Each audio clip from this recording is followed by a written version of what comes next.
Computer science videos here today to show you guys in this tutorial how to use mission control on a Mac computer.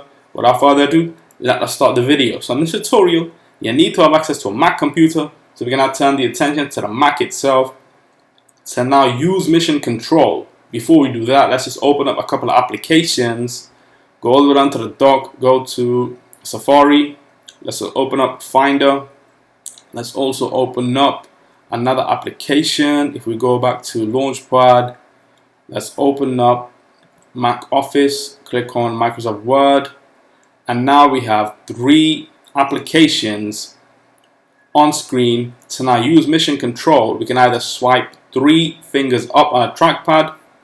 This gives us a representation of all the applications on screen.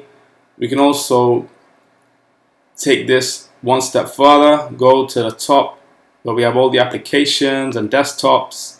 We can move the application to a specific desktop. Let's move the Finder to desktop 3, Microsoft Word to the second desktop, and now we can swipe 3 fingers to the left, 3 fingers to the left again. If we wish to move back the applications to the first desktop, go to each desktop, take the application, drag the application to the first desktop. We can also use mission control, go all the way down to the dock, again Launchpad, search for mission control, and there we see it on screen, mission control.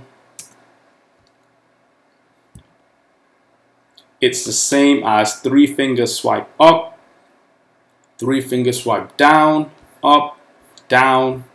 Allows us to visually see all the applications in a quicker way. It's easy, it's tidy, does not consume all the time for us to have to minimize each application individually.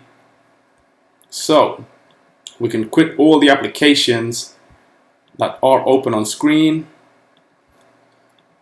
And so that's it for this video. I'll see you guys in my next tutorial. Thanks for now.